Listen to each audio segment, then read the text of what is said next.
Naštartované chlapci. Ja som to niekedy bežal v Amerike. Tá inšpirácia prišla odtiaľ, tam je tradícia takýchto behov dlhoročná. A tam som vlastne zažil takýto pretek a povedal som si, že je to niečo výnimočné a že teda možno, že by niekedy v budúcnu sme to mohli skúsiť spraviť aj na Slovensku. Minulý rok, keď bol tento prvý ročník behu Otatier Dunaju, tak som to zaregistroval, ale vtedy som sa ešte sám necítil na to, že by som sa mohol ísť. Tak som si povedal presne minulý rok, že skúsim to o rok a skúsim nájsť nejakú partiu statočných chalanov, ktorí do toho pôjdu so mnou.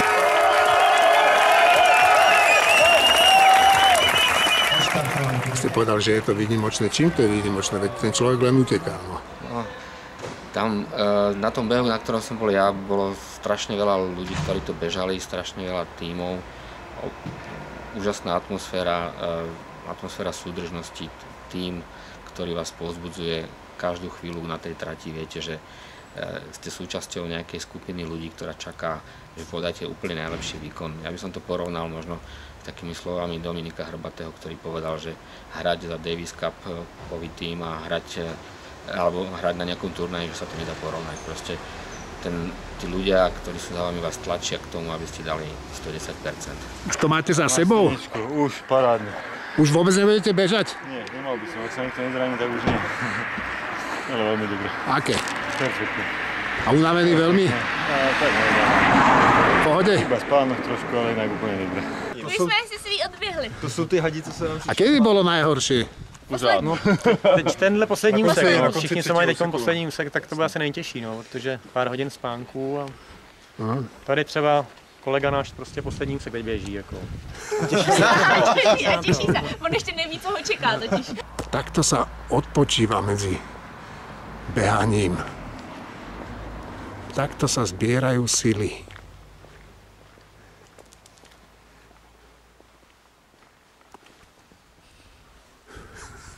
Unavená? Áno, bolo to výdatné. A už nebudete bežať? Budeme, odtiaľto z Matuškova ďalej. Matka sveta. No, ale posledný úsek a máme to za sebou. A stojí to za to? Jasné, je to super. Tento rok máme 160 tímov, ktorí teda sú zaregistrovaní, majú zaplatené štartovné a predpokladáme, že sa postavia na štart a je to plus minus 1900 ľudí. Bubo tým vystupuje nejaký unavený. 5 minút. Čo? Čiže 40. Asi dáme go. 10, no. A kedy rátate, že budete v Bratislave?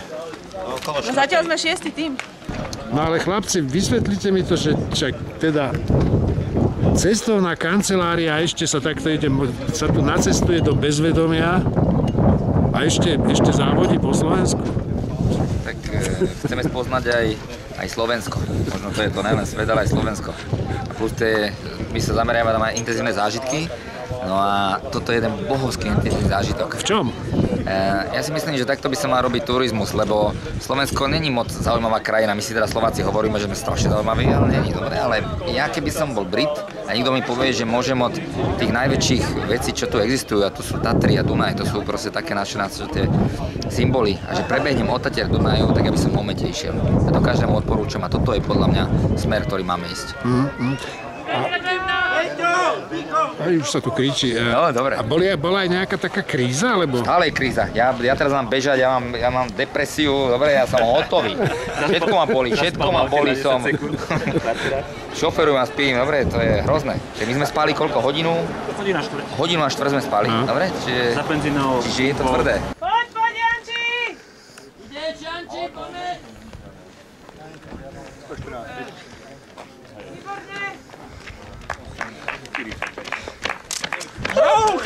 Kto je víťaz?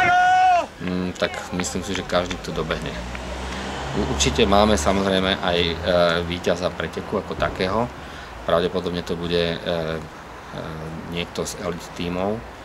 To znamená, to sú v prevažnej miere pretekári. Je tam stanovený čas, za ktorý musia 10 km odbehnúť, aby boli v tej kategórii. Koho voláte, zajace? No super, hociaký super, ktorý je pred tebou, je vlastne zajac, ktorého je cieľ dobehnúť a predbehnúť. A je to celkom dobrá motivácia, lebo človek v tomto behu ide väčšinou sám, takže má vtedy nejaký objekt, ktorý sa snaží dobehnúť. Takže to je stratégia nášho tímu na tento závod. Dobehnúť zajaca. Dobehnúť zajaca a zjesť. A už zajaca dobieha. Zajaca dobieha. Skonzumuje ho priamo pri cintoríne. Tak si počkajme na to, jak zajaca skonzumuje. Po 200 metroch, ak je to možné, otočte sa do proti smeru, potom odbočte vľavo. A už má zajaca. A už ho predbieha.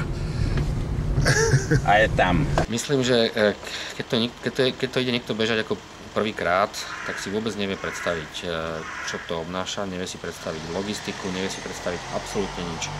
Môžu si predtým sedieť tie týmy a rozprávať sa o tom, že ako to bude, ako idú trénovať, ako sa dohodnú, kto bude čo bežať, a realita je úplne iná. A proste až na tej trati zistia vlastne, o čom to celé je.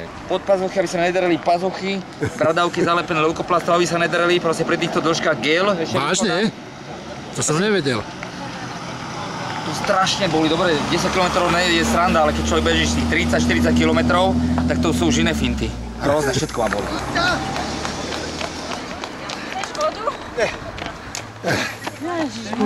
Čo je? No tak stačilo. Ale dobre. Jednoducho, tá atmosféra ich pohltí, dajú zo seba viac, ako by dali bežne sami, tým, že sa beží 3x10 km plus minus v odstupoch 8-9 hodín. To znamená, že to telo nemá vôbec žiaden priestor na riadnu regeneráciu medzi úsekmi. No a...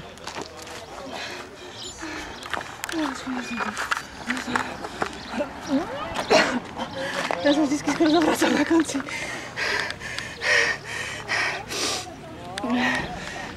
To ti až navracanie z toho?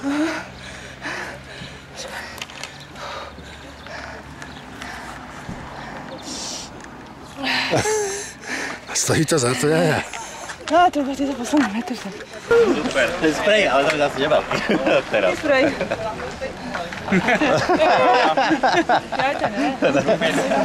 To nemôžeme dať teraz. Máš právo na oranžové. Čo, jaký bol pejsik? Sme si overili to, že ľudia tu nejdu bežať kvôli tomu, aby získali nejakú cenu, ale kvôli tomu, aby proste zažili niečo výnimočné a na tomto behu zažijú niečo iné ako na bežnom behu. Takže symbolicky dostanú trofeje, víťazné týmy a každý dostane medailu. Čiže milióny dolárov. Milióny dolárov? Nie.